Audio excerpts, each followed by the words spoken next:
Hello IB. I just want to run through 8F. This is a nice easy one that to finish off this chapter with, and it's a nice practical application of using tan theta. So 8F looks at the equation of a straight line. So we know that a straight line we can write in the form of y equals mx plus b, where m is the gradient. We've also talked about tan theta being the gradient as the rise over the run, as sine theta and cos theta.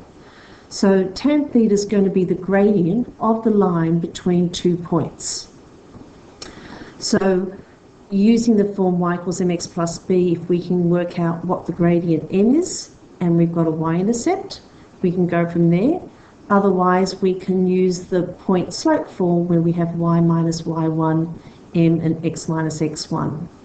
So in this example here, we've got an angle, 42 degrees, so we're in degrees. So when you come to using your GDC, don't forget to think we're in degrees. So remember, in trig, always think, am I degrees, am I radians? And any function, you always got to think domain. So we've got an angle, and we also have a point that's on this line, P, point P, 3, 5. So our gradient is going to just simply be tan of 42 degrees, because the tan of 42 is just going to be the rise over run no matter where I take that point. So I can take this, think of it from there and do a calculation, or I can just think about tan of 42.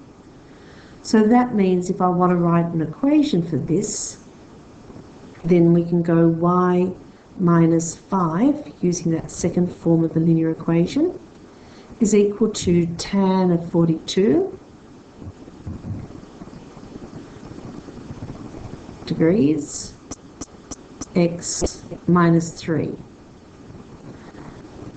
So let's expand that. So we get y is equal to tan of 42 times x. So make sure you don't put the x, we don't want that in with the 42 degrees. We don't want tan of 42x, in other words, minus 3 tan 42 plus 5.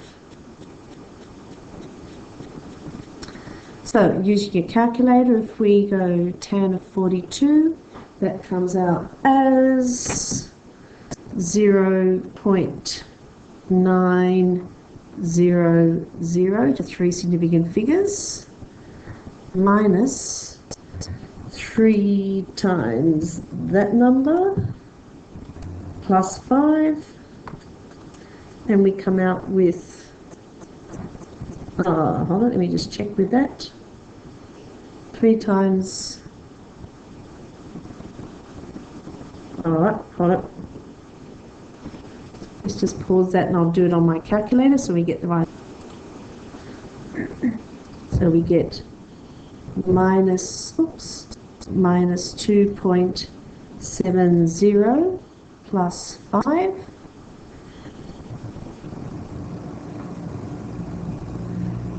So y equals 0.900x plus 2.30. So in other words, the 2.30 must be our y-intercept here. Alright, so nice simple section to finish the chapter, the use of tan theta to come up with our linear equation. There's another question here that we'll look at in class that also applies what you've just learned. Alright, thanks for listening, and we'll look forward to seeing you in class. Bye for now.